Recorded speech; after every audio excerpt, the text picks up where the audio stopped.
भारत की राजनीति में आपने एक जुमला सुना होगा आमतौर पे, मंडल बनाम कमंडल।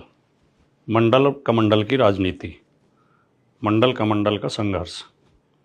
क्या इसे कभी समझने का प्रयास किया? आप में से बहुत लोग तो समझते होंगे, कुछ लोगों को ठीक से ये समझ में नहीं आता होगा। 1990 में वीपी सिंह जी की सरकार ने मंडल आयोग की रिपोर्ट स्वीकार करने की घोषणा संसद के अंदर की। असल में जब देश का संविधान 26 जनवरी 1950 को लागू हुआ तो अनुसूचित जाति और अनुसूचित जनजातियों के लिए उसमें आरक्षण की व्यवस्था उनकी आबादी के अनुपात में कर दी गई। और ओबीसी के लिए ये लिख दिया गया कि कुछ अदर बैकवर्ड भी हैं, अदर बैकवर्ड कैटेगरी है जो अन्य पिछड़ा वर्ग है, उनकी अभी ठीक से पहचान नहीं है। उनकी पहचान के लिए एक आयोग बनाया जाएगा और उस आयोग की सिफारिशों के आधार पर उनके लिए आरक्षण की व्यवस्था की जाएगी, विशेष सुविधाओं की व्यवस्था की जाएगी। तो उसके लिए पंडित नेहरू जी की सरकार ने काका कालेलकर आयोग का गठन किया। काका कालेलकर ने अपनी रिपोर्ट दे दी, लेकिन उस रिपोर्ट पर कुछ नहीं हुआ। वो रिपोर्ट अलमारी में धूल खाती रही। 1977 में जब जनता पार्टी की सरकार केंद्र में बनी तो जनता पार्टी ने फिर बिंदेश्वरी प्रसाद मंडल की अध्यक्षता में एक और आयोग का गठन किया इसी काम के लिए कि अन्य पिछड़ा वर्ग की पहचान करके रिपोर्ट दे, जो मंडल आयोग के नाम से जाना जाता है। बिंदेश्वरी प्रसाद मंडल यानी बीपी मंडल की अध्यक्षता में आयोग बना था, इसलिए इसे मंडल आयोग कहते हैं।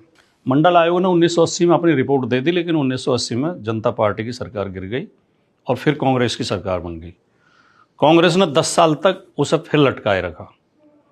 1989 में जनता दल की सरकार बनी, जिसमें भारतीय जनता पार्टी भी शामिल थी। और वीपी सिंह जी प्रधानमंत्री थे और इसकी मंडल आयोग की सिफारिशों को लागू करने के लिए उस समय के 3-4 बड़े नेता जो उस सरकार में शामिल थे, आदरणीय मुलायम सिंह यादव जी, शरद यादव जी, लालू प्रसाद यादव जी, रामविलास पासवान जी, इन्होंने आवाज़ उठाई मांग की सरकार से। और बाहर सड़क पर मान्यवर काशीराम जी ने भी इसकी आवाज़ उठाई। और काशीराम जी की जो DS4 थी, और उस समय तक बहुजन समाज पार्टी का भी गठन हो चुका था, इन दोनों संगठनों ने दीवारों पर नारे हमने लिखे देखे, जो हमारी आयु के लोग होंगे उन्हें ध्यान होगा, या तो मंडल आयोग लागू करो नहीं तो गद्दी छोड़ो। ये काशीराम जी ने पूरे देश में आवाज़ उठाई थी और जगह जगह रैलियां भी की थी। तो इन सब आवाज़ों के कारण, और वीपी सिंह जी स्वयं एक न्यायप्रिय व्यक्ति थे, एक संत प्रवृत्ति के व्यक्ति थे। मैं वीपी सिंह जी के व्यक्तिगत तौर पर बहुत संपर्क में रहा, उनके साथ रहा, उनके साथ कई बार गाड़ी में यात्रा करने का अवसर मिला, उनके साथ आंदोलनों में शामिल रहे। वो बड़े ईमानदार, वैचारिक तौर पर ईमानदार व्यक्ति थे। वो ऐसे नहीं थे कि अंदर कुछ और बाहर कुछ, और एक दार्शनिक किस्म के व्यक्ति थे, कवि भी थे, कवि हृदय थे।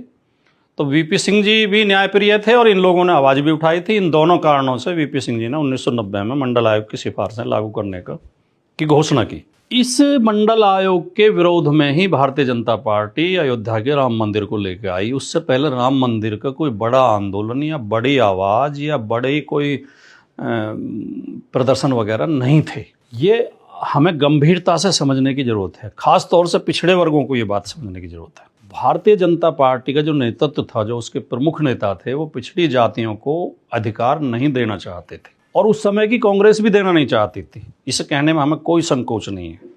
आज कांग्रेस जाति जनगणना के समर्थन में है, पिछड़े वर्गों को आबादी के अनुरूप आरक्षण देने के समर्थन में है, पिछड़े वर्गों को निजी सेक्टर में और न्यायपालिका में आरक्षण देने के समर्थन में है। ये वर्तमान कांग्रेस है।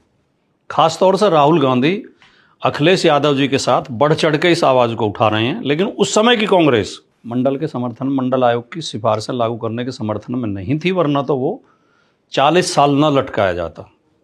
1950 में जब SC और ST को आरक्षण मिला था, तभी OBC को भी मिल गया होता, अगर कांग्रेस की नीयत, उस समय की कांग्रेस की नीयत ठीक होती। लेकिन भारतीय जनता पार्टी तो नफरत से भरी हुई थी। भारतीय जनता पार्टी तो चाहती नहीं कि दलित, पिछड़े और आदिवासी और अल्पसंख्यक समाज के लोग आगे आएँ या उन्हें कोई भागीदारी मिले। अब भारतीय जनता पार्टी सीधे सीधे विरोध भी नहीं कर सकती थी, क्योंकि पिछड़े वर्ग का जो विशाल वोट बैंक है, 70% के आसपास पिछड़े वर्ग की आबादी देश में है। तो ये हर राजनीतिक पार्टी जानती है कि अगर 70% वर्ग उनके खिलाफ हो गया तो वो जीवन में कभी सत्ता में नहीं आ पाएंगे, कभी उनका कोई कैंडिडेट जीत नहीं पाएगा। इसलिए खुलकर विरोध भी नहीं कर सकते थे, लेकिन इसे रोकना भी था। तो ये मंडल के विरोध में कमंडल को लेकर आ गए और आडवाणी जी ने सोमनाथ से अयोध्या के लिए रथ यात्रा शुरू कर दी, जिसके जो चालक थे वो नरेंद्र मोदी जी थे, जो सारथी थे। मैं आपको एक यूट्यूब पे एक सुभाषनी अली का एक इंटरव्यू मौजूद है, कपिल सिब्बल ने उनका इंटरव्यू किया, वो बातचीत है उनकी, लंबी बातचीत। उन्होंने इस बारे में भी सवाल पूछा कपिल सिब्बल जी ने। सुभाषनी अली सीपीआई की बड़ी नेता हैं, सांसद रहीं, उस समय वो संसद के अंदर थी, उस समय वो सांसद थी। उन्होंने, प्रसंग ये नहीं था, प्रसंग कुछ और था, बातचीत कुछ और चल रही थी, लेकिन उन्होंने इसे बड़े विस्तार से बताया और हमें पहले से भी जानकारी थी, पहले भी जो अंदर के लोग थे वो बताते रहते। मैं उस समय पत्रकारिता में था और मैं बहुत नेताओं के संपर्क में रहता था। ये अंदर बीजेपी के अंदर क्या चल रहा है ये बातें पता चलती थी। सुभाषनी अली ने ये बताया अपने इंटरव्यू में कि जब जैसे ही वीपी सिंह ने सदन के अंदर, लोकसभा के अंदर मंडल आयोग की सिफारिशें लागू करने की घोषणा की, बीजेपी की सांसद उमा भारती खड़े होकर डांस करने लगी, नाचने लगी और कह रहे उमा भारती की आंखों में आंसू आ गए। वो इतनी खुश थी। और बाकी कई उनके जो पिछड़े वर्गों के नेता थे, जिसमें गंगाचरण राजपूत, साक्षी महाराज और कई अन्य जो पिछड़े वर्ग के नेता थे, वो सब समर्थन में उन्होंने नारे लगाए। तो उसके बाद बीजेपी की जो कोर कमेटी है, जिसमें खाली सामंतवादी लोग होते हैं, मनुवादी लोग होते हैं, जिसमें पिछड़े दलितों को कोई प्रतिनिधित्व नहीं होता, जिस तरह आरएसएस में आज तक कोई पिछड़ा या दलित आरएसएस का प्रमुख नहीं बन पाया। असली निर्णय वो आरएसएस लेती है, जिसके प्रमुख एक रज्जू भैया को छोड़कर सारे के सारे चित्पावन ब्राह्मण हुए हैं। ब्राह्मणों में से भी और किसी को नहीं बनाते, केवल चित्पावन ब्राह्मण। तो इनकी कोर कमेटी ने निर्णय लिया कि ये तो हमारी पार्टी के लोग ही इसके समर्थन में आ गए मंडल के, अगर हम विरोध करेंगे तो ये तो पार्टी टूट जाएगी। तो उन्होंने फिर षड्यंत्र रचा कि इसे धर्म की तरफ मोड़ दिया जाए, इसे राम मंदिर की तरफ मोड़ देते हैं, इसे राम का आंदोलन बना देते हैं और इसे मुसलमानों के खिलाफ ओबीसी को खड़ा कर देते हैं। और इन्होंने ये योजना बनाई। आप ये भी याद रखिए कि जो अयोध्या आंदोलन था उसमें जो आगे नेता थे सारे पिछड़े वर्ग के थे, चाहे कल्याण सिंह हो, चाहे विनय कटियार हो, चाहे उमा भारती हो, चाहे रितंबरा हो, चाहे साक्षी महाराज हो, सब पिछड़े वर्ग के नेताओं को इन्होंने आगे किया, उन्हें हीरो बनाया। सुभाषनी अली ने उस इंटरव्यू में बताया कि जब इन्होंने घोषणा की आडवाणी जी ने कि हम सोमनाथ से अयोध्या की रथ यात्रा निकालेंगे, तो बोली मुझे वो मिले लॉबी में, संसद की लॉबी में। तो मैंने उनसे कहा, आडवाणी जी ये निर्णय तो आपका गलत है, आप राजनीतिक लाभ के लिए देश को तोड़ने का काम कर रहे हैं, इससे तो देश विभाजित हो जाएगा, देश की जनता विभाजित हो जाएगी, ये तो देश टूटने का खतरा पैदा हो जाएगा। तो सुभाषनी अली कह रही हैं कि पता है आडवाणी जी का जवाब क्या था? आडवाणी जी ने कहा, तो मैं अपनी पार्टी को तोड़वा लूँ, मैं अपनी पार्टी को बचाने के लिए कर रहा हूँ। तो इन शब्दों से आप अर्थ लगा सकते हैं कि इनका असली मकसद क्या था। इनका असली मकसद राम मंदिर या राम की भक्ति नहीं था, राम के भक्ति हैं भी नहीं। इनका असली मकसद पिछड़े वर्ग को राम के नाम पर बहका के, बरगला के मंडल आंदोलन से अलग करना था। धार्मिक उन्माद भर के लोगों के अंदर मंडल आंदोलन को फेल करना था, पिछड़े वर्ग को उसके अधिकार ना मिलें, इसके लिए माहौल तैयार करना था। केवल इस उद्देश्य से ये रथ यात्रा और राम मंदिर का आंदोलन शुरू किया गया था। विनय कटियार उस समय हीरो हुआ करते थे। विनय कटियार का बड़ा नाम होता था, रोजाना बयानबाजी होती थी। उमा भारती और रितंबरा के भाषण सुनने के लिए लाखों लाखों लोग इकट्ठे होते थे। कल्याण सिंह इनके हीरो थे। और जैसे ही बाबरी मस्जिद विध्वंस हुआ और इनकी सरकार बनने का रास्ता साफ हुआ, इन्होंने ये सब, आज कोई किसी को पता है विनय कटियार कहाँ है? कोई नाम सुनता है? उमा भारती कहाँ गई? गाया में राजनीति है। श्री रितंबरा कहाँ अपना आश्रम चला रही हैं। साक्षी महाराज कहाँ पड़े होंगे कुछ पता नहीं। और कल्याण सिंह को तो इन्होंने इतना अपमानित किया था कि कल्याण सिंह को पार्टी छोड़नी पड़ी। और जो इन पिछड़े वर्गों के लोगों ने, नेताओं ने इनके बहकावे में आकर राम मंदिर के नाम पर जो सांप्रदायिक माहौल बनाया था, जो ध्रुवीकरण किया था समाज का, जब सरकार बन गई, जब इनकी सत्ता आ गई, तो लाभ किसे मिला उसका? कलराज मिश्रा को, लालजी टंडन को, राजनाथ सिंह को, योगी आदित्यनाथ को। उन पिछड़े वर्ग के किसी नेता को नहीं मिला। राम के नाम पर पिछड़े वर्ग के लोगों को ठगा गया, पिछड़े वर्ग के लोगों के साथ धोखाधड़ी की गई, पिछड़े वर्गों के अधिकारों की लूट की गई राम के नाम पर बहका के।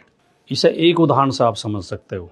पिछड़े वर्ग के तो उस नेता को भी अपमानित किया जिसने बाबरी मस्जिद गिरवाई थी, कल्याण सिंह, जो मुख्यमंत्री होते हुए, और उन्हें सुप्रीम कोर्ट ने 1 दिन की सज़ा भी सुनाई थी, जिन्होंने उसके लिए सज़ा भी भुगती। उस आदमी को इतना अपमानित किया कि उसे पार्टी छोड़नी पड़ी, अपनी अलग पार्टी बनानी पड़ी। और उस समय के कल्याण सिंह जी के भाषण उठा के देख लीजिए आप, अखबार उठाइए, उस समय की टीवी चैनल तो उस समय नहीं होते थे, प्राइवेट टीवी चैनल, लेकिन दूरदर्शन पर मिल जाएंगे उनके बयान। वो कितना उग्र बोलते थे बीजेपी के खिलाफ, और कितना भेदभाव का आरोप लगाते थे, और कहते थे मैंने संकल्प लिया है कि मैं इस बीजेपी को ख़त्म कर दूंगा। उमा भारती को अपमानित करके मुख्यमंत्री पद से हटाया गया था। तो पिछड़े वर्ग के थे, तो जो आ गए थे वो भी अपमानित किए गए। और अगर कोई इनके वर्ग का है तो आप सोचिए, नृपेंद्र मिश्रा, जिस समय 90 में कार सेवकों के ऊपर पुलिस ने गोली चलाई थी, क्योंकि सुप्रीम कोर्ट का आदेश था कि मस्जिद को कोई नुकसान न पहुंचने दिया जाए। उत्तर प्रदेश के मुख्यमंत्री श्री मुलायम सिंह यादव जी थे। मुलायम सिंह यादव जी ने अपने प्रशासन को ये निर्देश दिया था कि सुप्रीम कोर्ट के आदेश का पालन किया जाए और नुकसान पहुंचाने से रोका जाए, चाहे बल प्रयोग करना पड़े। नृपेंद्र मिश्रा उस समय मुख्यमंत्री श्री मुलायम सिंह यादव जी के प्रधान सचिव होते थे, चीफ सेक्रेटरी होते थे।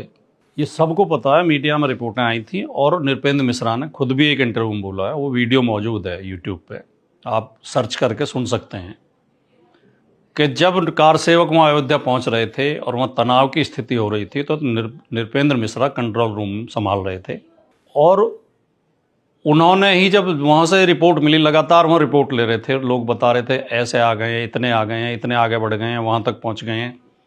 और जब उसके ढांचे के ऊपर, मस्जिद के ऊपर कुछ लोग चढ़ गए, 1-2 लोग, और एसएसपी डीएम ने कहा कि जी हमें निर्देश दीजिए, अब हम क्या करें, तो नृपेंद्र मिश्रा ने ही गोली चलाने का आदेश दिया था कि आप गोली चलाइए, लेकिन बाबरी मस्जिद को कोई नुकसान नहीं पहुँचना चाहिए। ये नृपेंद्र मिश्रा खुद अपने इंटरव्यू में कह चुके हैं कि गोली चलाने का आदेश मैंने दिया था, वो मुलायम सिंह यादव जी ने नहीं दिया था। मुलायम सिंह यादव जी ने तो खाली ये कहा था कि सुप्रीम कोर्ट के आदेश का पालन किया जाए। तो वो नृपेंद्र मिश्रा क्योंकि ओबीसी से नहीं आते, क्योंकि एससी नहीं है, क्योंकि वो मिश्राजी हैं, तो उन्हें तो बीजेपी ने राम मंदिर निर्माण समिति का अध्यक्ष बना दिया।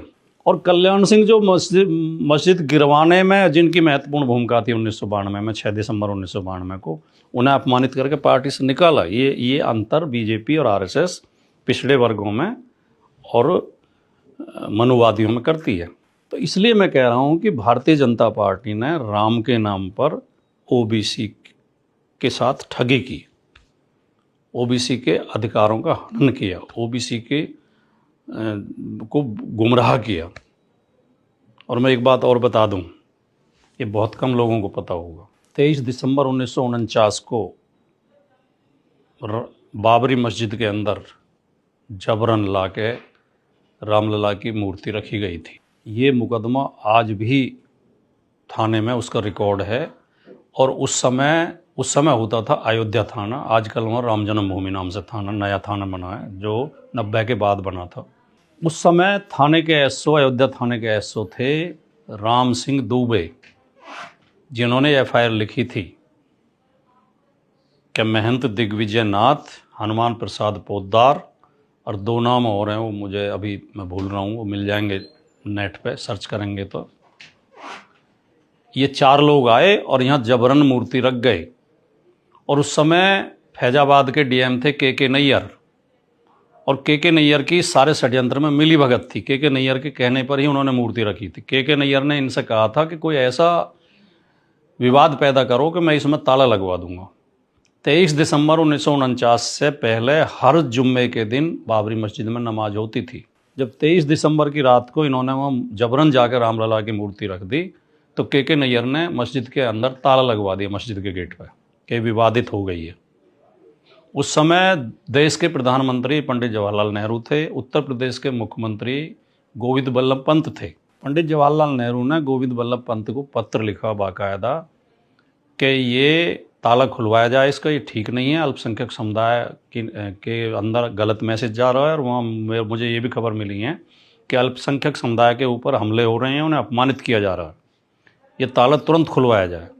गोविंद बल्लभ पंत ने डीएम को पत्र लिखा कि ताला खुलवाया जाए बाबरी मस्जिद का, और डीएम के नैयर ने वापस पत्र लिख दिया और ये कह दिया कि अगर ताला खुलवाया गया तो यहाँ शांति भंग हो सकती है, इसलिए मैं ताला नहीं खुलवाऊंगा। और यही के नैयर बाद में जनसंघ के सांसद बने। जनसंघ नाम होता था उस समय भारतीय जनता पार्टी का। तो जिस के नैयर ने बाबरी मस्जिद पे ताला लगवाया था वो बीजेपी के सांसद बने। 6 दिसंबर 1992 को जब बाबरी मस्जिद शहीद की गई थी, जब कार सेवकों ने बाबरी मस्जिद को गिराया था, उस समय वहाँ पुलिस के कप्तान थे, जो एसएसपी थे वो थे डीबी राय, जिन्होंने पुलिस को रोके रखा कि किसी को कुछ नहीं होना चाहिए और आराम से मस्जिद गिरने दी। वो डीबी राय भारतीय जनता पार्टी से 2 बार सांसद रहे। और सुप्रीम कोर्ट ने जिस जज ने, Ranjan Gogoi, chief justice of India, जिसने मंदिर के पक्ष में फैसला दिया मुकदमे का, वो रंजन गोगोई भी बीजेपी से सांसद हैं। यानी तीनों अधिकारी, एक डीएम, एक एसएसपी, एक चीफ जस्टिस, जिन्होंने इस आंदोलन में बीजेपी आरएसएस की मदद की, वो तीनों के तीनों जनसंघ और भारतीय जनता पार्टी से सांसद रहे। तो सवाल ये है कि ओबीसी को क्या मिला? जो आडवाणी ने माहौल ख़राब किया था राम रथ यात्रा निकाल के सोमनाथ से अयोध्या के लिए, उस दबाव में और सुप्रीम कोर्ट में बैठे जातिवादियों के कारण ओबीसी का आरक्षण आज भी आधा अधूरा है। ओबीसी को कायदे में आबादी के अनुपात में आरक्षण मिलना चाहिए 70%, उन्हें मात्र 27% मिला है। फिर उनमें क्रीमी लेयर लगा दी गई है, फिर तरह तरह की बाउंडेशन लगा दी गई हैं। और अब हालत ये हो गई है, जब से बीजेपी की सरकार है, जहाँ जहाँ भी बीजेपी की सरकारें हैं, ओबीसी की कट ऑफ जनरल से ऊपर जा रही है। यानी ओबीसी को विशेष अवसर देके आगे नहीं बढ़ाया जा रहा, ओबीसी को आगे बढ़ने से रोका जा रहा है। और ये बात अगर ओबीसी की समझ में नहीं आ रही है, ओबीसी के लोगों की समझ में नहीं आ रही है, तो फिर आपका ईश्वरी मालिक है। नमस्कार, जय हिंद।